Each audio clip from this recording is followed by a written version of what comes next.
네, 반갑습니다. 가인지 경영을 실천하는 경영자 그리고 직원 여러분. 오늘 이 시간 우리가 함께 삼켜볼 책의 제목은 명견만리라고 하는 책입니다. 이 책은 KBS에서 다큐와 강연 을 결합한 형태로 방영된 이야기인데요.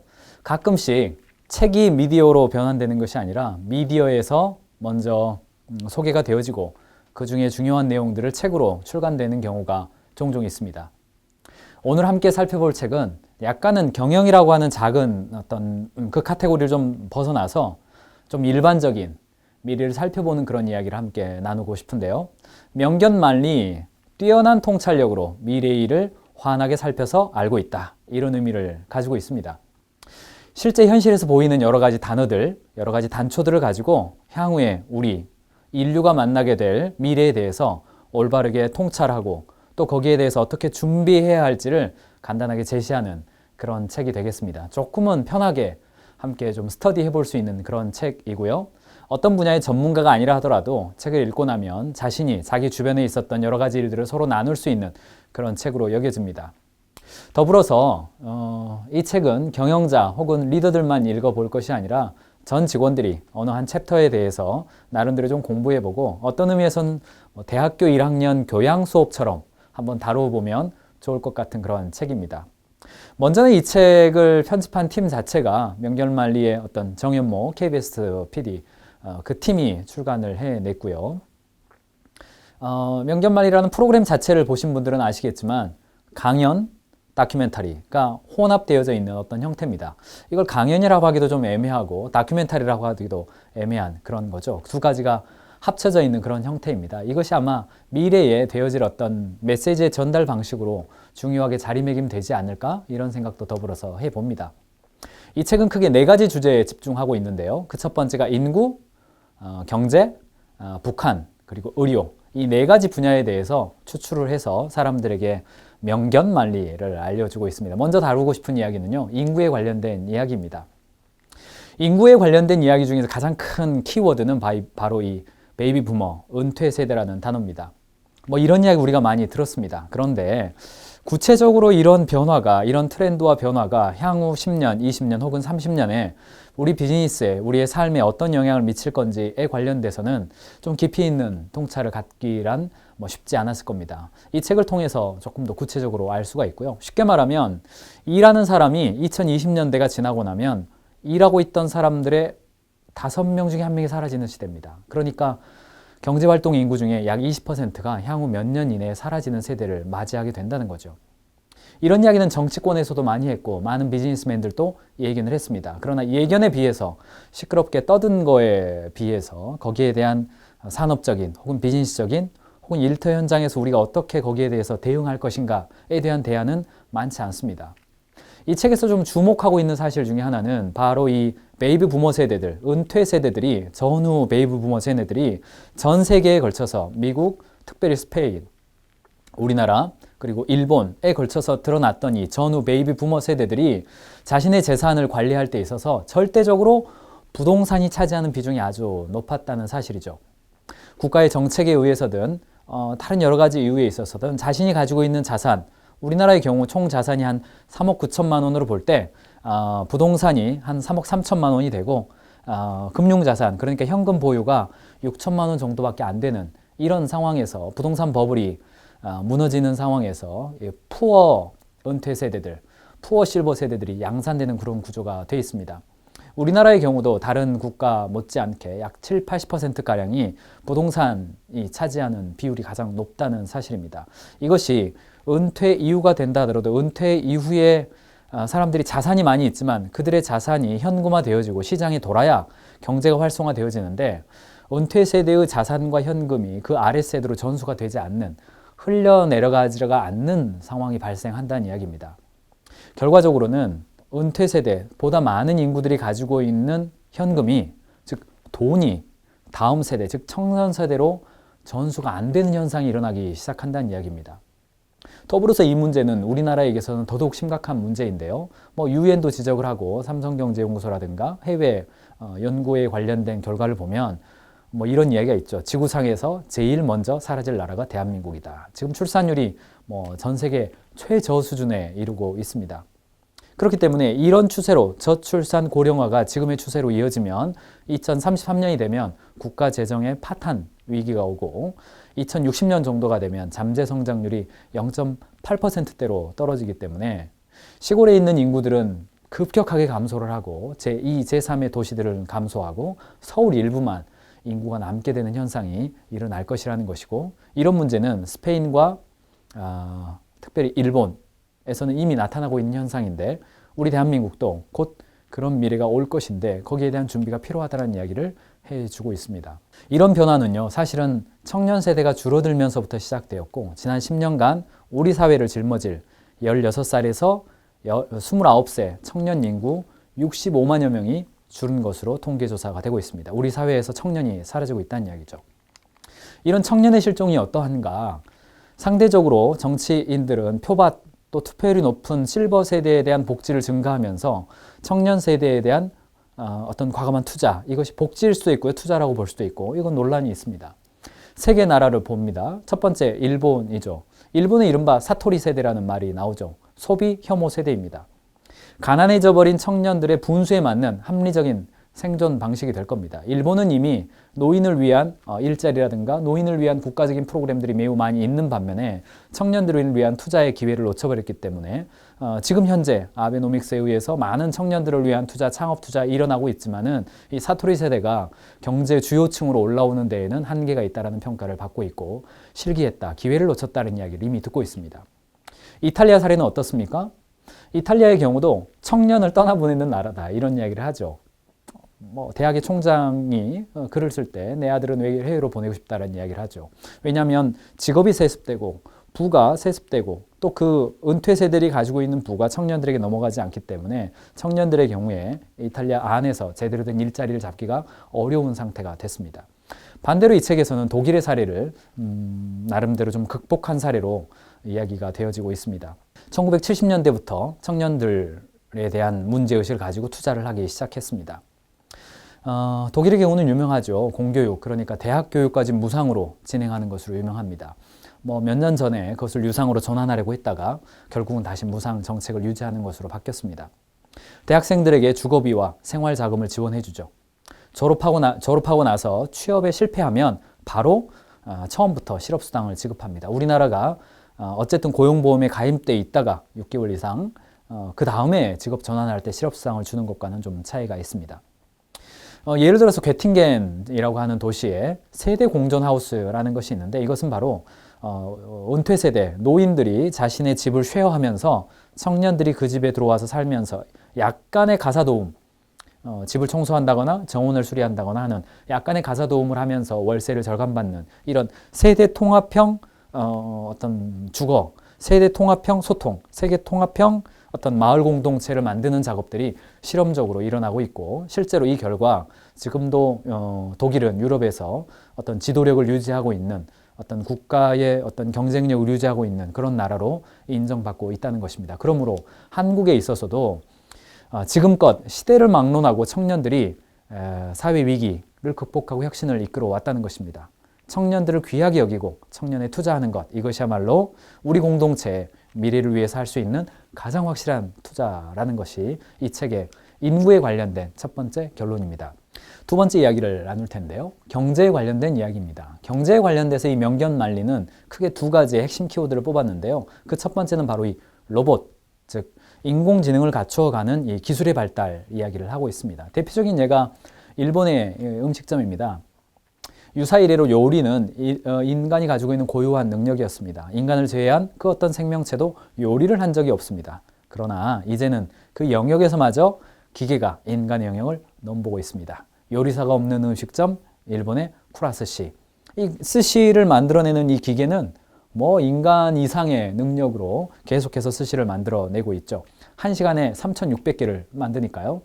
그 만들어진 밥에 알바생이 그냥 위에다가 회값만 얹으면 되는 이런 형태로 발전하고 있습니다.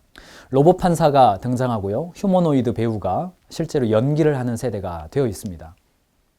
또 미국의 702개의 직업 가운데 47%의 일자리가 컴퓨터화 가능성이 높은 고위험군 직종에 속하게 되어지죠. 20년 안에 이런 700여 개의 일자리 중 약 절반이 사라질 거라고 내다보고 있습니다.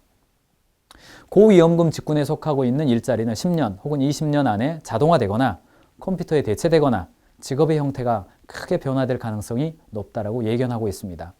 그래서 소프트웨어 중심의 사회로 하드웨어 중심적인 단순 반복적인 일을 하는 사회에서 소프트웨어적이고 인간만이 할 수 있는 창조적 영역으로 넘어가야 되는 사회로 변화하고 있고, 경제는 이것을 중심으로 해서 빠르게 재편될 것이라는 얘기를 하고 있습니다. 대한민국의 기준으로 하면요, 전체 직업의 약 3분의 2가 컴퓨터에 의해서 대체될 가능성이 있다, 이런 이야기를 합니다. 한편으로 기술의 발달이 인간의 발달에 도움이 될 것이냐, 그렇지 않을 것이냐에 대한 논란은 많이 있어 왔는데요. 이 뱀의 입 효과라고 그러죠.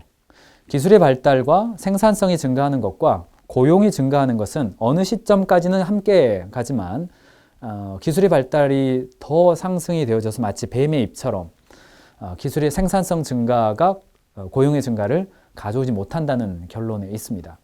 우리나라의 순창고추장 잘 아시죠? 우리나라의 순창고추장의 경우도 어느 한 기업이 매출이 10배 성장했지만 일자리가 늘어난 건 실제로 10자리밖에 안 늘어났다는 통계는 우리에게 주는 시사점이 많습니다. 실제로 우리 주변에 보더라도 기업의 발전, 즉 생산성의 증가가 고용의 증가를 그대로 반영해주지 않는다는 것을 우리가 경험적으로도 많이 보고 있습니다. 그 이유 중에 하나가 기업들이 바로 1990년을 기준으로 해서 기업의 사내 유보금이 약 26조 3천억 원 정도 봤다면 2012년을 기준으로 해서 사내 유보금이 762조 4천억 원 정도로, 기업의 사내 유보금을 많이 쌓아두고 있고 이것을 투자할 곳을 찾지만 정작 그것을 고용을 새로 창출하거나 사람에 대한 투자로 가지 않는다는 이야기입니다. 그렇기 때문에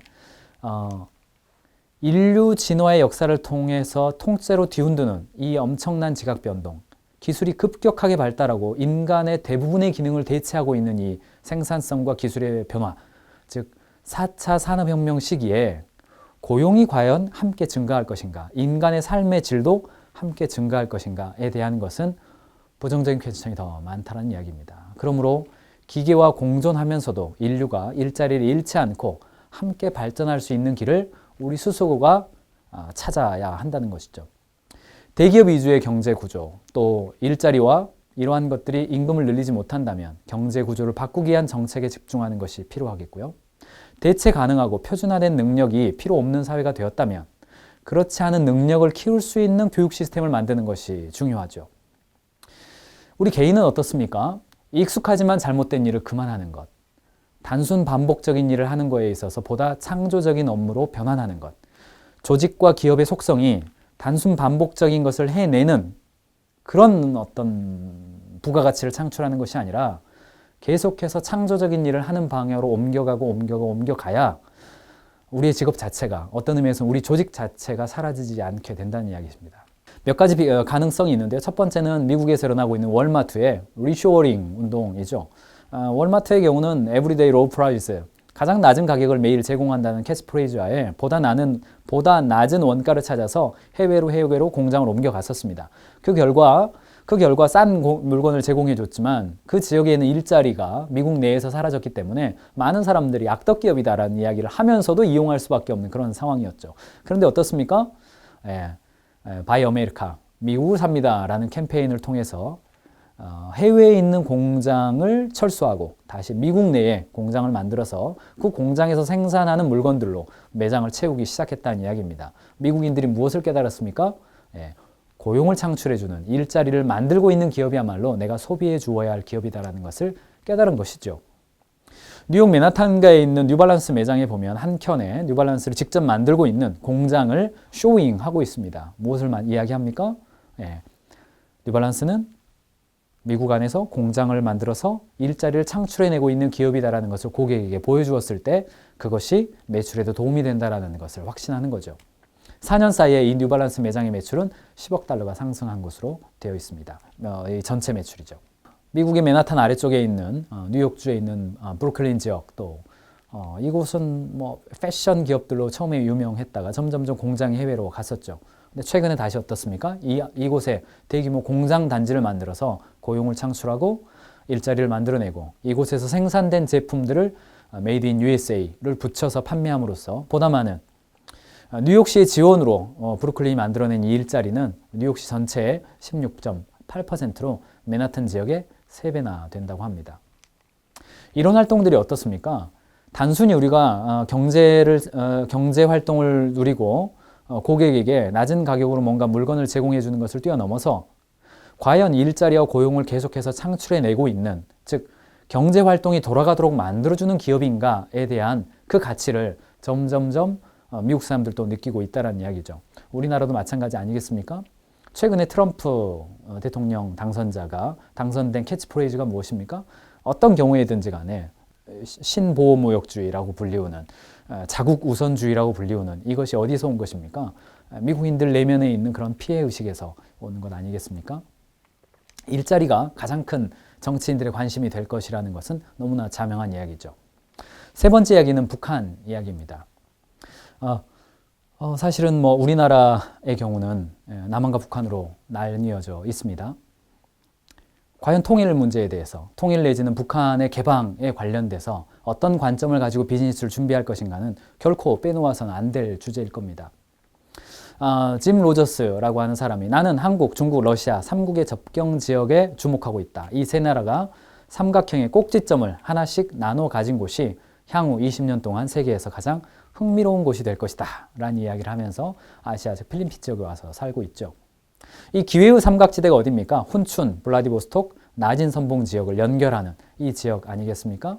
러시아 입장에서는 부동항을 찾아서 내려온 그 꼭 지점이고, 중국 입장에서는 태평양 진출의 교두보이면서 한반도 입장에서는 유라시아 대륙의 출발점이 되는 그런 지역이죠. 이 지역을 보니까 지난 2015년, 16년 대비해서 총 생산이 한 8.6%, 또 이 지역의 땅값은 5배 급등한 그런 지역입니다. 그만큼 전 세계가 기회의 땅으로 집중하고 있는 영역이죠. 러시아, 중국, 그리고 한반도, 그러니까 겹경하는 지역이기 때문에 그렇습니다. 러시아 입장에서는 블라디보스토크, 북한 입장에서는 나선 지역, 이런 지역들에 대해서 우리 한국은 기회의 삼각지대에 둘러싸여지고 있는 이 세계 흐름 속에서 우리 한국은 과연 지금 무엇을 하고 있는가? 물론 여러 가지 프로젝트가 없었던 것은 아닙니다만 어쨌든 현재로서는 뭐 5.24 조치라든가 개성공단 폐쇄라든가 또 북한의 계속되는 핵실험 문제, 그리고 여러 가지의 사건, 사고들, 이런 것들을 통해서 전부 다 지금 중단되어 있는 상태입니다. 이것이 정치적으로나 혹은 이념적으로나 왜 그랬느냐에 대한 이야기는 차치하고서도 비즈니스를 바라보고 있는, 산업을 하고 있는 우리 비즈니스맨들 관점에서는 안타까운 일이 아닐 수 없습니다. 통일한국의 가능성에 대해서 여러 가지 보고서에 있어서는 세계 제3대 경제대국이 될 것이다 라고 하는 보고서부터 시작해서 다양한 형태의 통일한국의 발전과 미래 가능성에 대해서는 얘기를 하고 있습니다. 남한의 자본과 기술력, 초고속 통신망, 그리고 어떤 기술과 연구 집약적인 어떤 능력, 플러스 북한의 천연 자원, 그리고 풍부한 어떤 일자리 인력들의 결합이야말로 단기간 아주 폭발적인 에너지를 만들어낼 것이다라는 것은 많은 사람들이 예견하고 있고, 저 역시 거기에 동의하는 상태이죠. 지금은 기회의 삼각시대를 둘러싼 게임의 판을 우리가 새롭게 짜야 할 때입니다. 이 기회를 잡지 못하고 동북아시아의 주변국이 될 것인가, 아니면 통일 한국을 통해서 유라시아 발전의 원동력으로 그런 엔진이 될 것인가, 한반도를 바라보는 관점, 정치적이거나 이념적이거나 혹은 사회경제적이거나 여러 가지 관점이 있지만 비즈니스 관점으로 이 문제를 바라본다면, 이 게임을 바라보는 관점이 바뀐다면 의외로 문제는 쉽게 풀릴 가능성도 있습니다. 한편 북한을 바라볼 때 북한을 보면 어떤 이미지가 떠오르십니까? 뭐 기아에 허덕이는 굶주리는 아이들 이미지도 있지만, 또 한편으로는 장마당 세대라고 하는 이 돈주들이 있는 이 빈부격차가 점점 더 늘어나는, 둘 다 북한이죠. 비정기적으로 열리는 장들이 여러 가지를 포함하면 한 750개의 장마당이 있다고 합니다. 북한의 경우는 지금 이 장마당이 없으면 경제가 안 돌아갈 정도라고 그러죠. 변화의 핵심은 사람들이 점점, 북한 사람들이 경제활동을 하기를 시작했고, 북한 인구의 전체 약 44% 정도가 장마당 세대, 즉 거래를 경험해 본 그런 세대로 보여집니다. 이런 변화는 결국은 뭐에서 오는 거냐면 중국과의 무역을 통해서, 러시아와의 무역을 통해서 그 무역에 관련돼서 여러 가지 돈을 만져본 사람들, 그리고 그 돈을 만져본 사람들이 누리는 생활 수준, 그들이 중국과 왕래를 통해서 가져오는 여러 가지의 문물들, 이런 것들을 통해서 북한 경제가 상당 부분, 물론 빈부격차가 점점 커지는 문제가 있습니다만 돈주들이 생겨나고 있고요. 이 돈주들은 결국은 자본주의 경제 시스템에 대한 맛들을 보고 있다는 이야기입니다. 북한 내부에도 변화가 일어나고 있습니다. 시장이 확대되고 정부의 통제의 범위를 벗어나는 영역들이 생겨나고 있고요. 북한 정부 역시 시장 억제 정책을 변화할 수밖에 없죠. 시장을 공식적으로 인정하면서 증세, 즉 세금을 통해서 국가 재정을 확보하려는 노력들을 해왔고, 그 결과 북한의 공식 경제가 오히려 장마당에 의존하는 형국이 되었습니다. 정리해보자면 중앙당 중심의 어떤 리더십에서 장마당이라고 하는 것이 새롭게 생겨나고 있고요. 권력, 즉 공산당이라고 하는 권력 중심, 권력 제일주의에서 자본이라고 하는 요소가 드러나서 사람들이 점점점 인식이 달라지고 있습니다. 북한 주민들이 점점 우리와 비슷해지고 있고요. 중국은 이러한 변화를 감지하고 북한과 적극적으로 무역에 지금 임하고 있지 않습니까? 이러한 변화의 과정은 남한은 북한의 어떤 새로운 인류, 즉 장마당 세대와 어떻게 함께할 것인가를 고민해야 될 때이고요. 과정 없이는 어떠한 결과도 기대할 수 없다. 더 늦기 전에 현실성 있는 고려가 필요하다라는 메시지를 이 책의 저자들이 주고 있습니다. 마지막 네 번째, 의료 이야기로 마무리를 하겠습니다. 병에 걸릴지 안 걸릴지 모르지만 수많은 약들을 먹고 있고 건강보조식품들, 보완제들 이런 걸 먹고 있습니다. 이제는 피 한 방울이면 자기 몸의 설계도를 모두 알 수 있는 세대가 되었고요. 의료, 교육, 보험, 먹거리 산업까지 이런 모든 것들을 바꿔갈 수 있는 유전자 기술은 엄청나게 또 발전을 했습니다. 이것이 우리의 삶을 더 윤택하게 만들 것인가 아니면 불안하게 만들 것인가, 이런 문제입니다. 지금은 DNA 속 게놈 지도를 판독하면 내가 앞으로 어떤 질병에 걸릴 것인지 확률, 또 내가 그 병에 언제 걸릴 것인지, 또 어떤 치료를 받아야 할 것인지도 다 알 수 있는 시대가 되었습니다. 누구나 한 100만 원 정도면 단 하루 만에 게놈 지도를 그릴 수 있는 세대가 되었죠. 홍콩에서는요, 이런 일이 있다고 합니다. 버스 정류장에 무단 쓰레기를 버렸을 때, 무단 담배꽁초를 버리면 그 담배꽁초를 수거해서 유전자를 분석하면 버린 사람의 몽타주까지도 그려낼 수 있는 그런 상태까지도 갔습니다. 어떻습니까? 인간 수명에 대해서, 인간 유전자에 대한 연구가 나기 때문에 어렸을 때부터 이 아이가 어떻게 될 건지, 아니 임신했을 때부터, 혹은 정자와 난자가 만나기 전부터 이 정자와 난자가 만나면 어떤 아이가 태어날 것인지에 대한 게놈 지도를 그릴 수 있는 세대가 온다는 거죠. 그렇기 때문에 어떤 이런 유전자 혁명은 인간에게 무한한 혜택을 줄 수도 있고 또한 불행을 가지고 올 수 있는 양날의 칼이죠. 맞춤형 아기, 듣기만 해도 끔찍하죠. 천재 유전자, 이런 거 찾기와 같은 유전자 기술의 발전이 우생하게도 그대로 적용될 수 있다는 것이 심각한 문제입니다. 과연 이 주제가 개인이 알 권리, 개인이 유전자를 알고자 하는 권리를 주장해 가고 자기 자녀를 키우고자 하는 권리를 주장해 갈 텐데, 또 다른 한편에는 우리 윤리적인 문제가 있죠. 인간 유전자에 대한 어떤 연구에 대한 윤리적인 규정들은 늦고 더디기만 하고 기술들은 빨리 가기만 하기 때문에 여기서 오는 이 격차, 이 차이에 대해서 비즈니스맨으로서 어떻게 이해하고 이 부분을 발전시켜 갈 것인가에 대한 주제가 우리에게 남아있는 것입니다. 유전자 데이터가 악용되지 않도록 안전장치를 충분히 마련하는 쪽으로 법이 개정돼야 될 필요가 있고요. 새로운 과학기술을 발전시켜 나가는 과정 속에서 과학자들이 선을 넘지 않도록 정도를 걸 수 있도록 사회적인 감시와 규제가 필요하다고 할 수 있겠습니다. 의료와 관련돼서 이 책에서 마지막으로 다루고 있는 주제는 바로 이 치매에 대한 문제입니다. 3초에 한 명씩 1시간에 1200명이 늘고 있는 이 전 세계 치매 인구. 국가 재정의 6분의 1이 이 치매로 인한 사회적 비용으로 들어가죠. 세계 각국의 미래는 이 병에 대해서 어떻게 대응하느냐에 따라서 완전히 달라지고 있습니다. 네덜란드의 호그백 마을이라고 하는 곳이 치매 환자들이 함께 공동생활을 하고 있는 것이죠.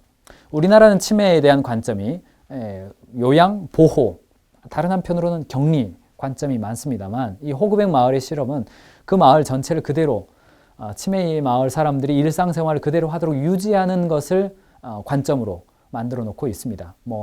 버스 정류장도 그대로 있고요. 슈퍼도 그대로 있고, 그렇죠. 치매 환자가 익숙한 환경의 생활을 돕고요. 치매가 특별하게 보지 않고 감기처럼 아주 일상적인 질환인 것으로 관리하는 시스템이죠.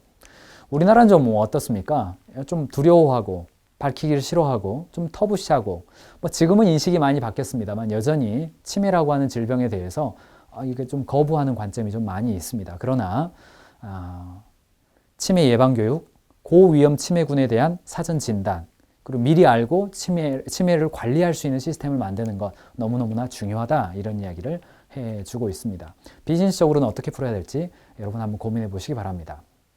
이야기를 좀 정리하겠습니다. 명견만리, 인구, 경제, 북한, 의료, 이 네 가지 주제에 대해서요.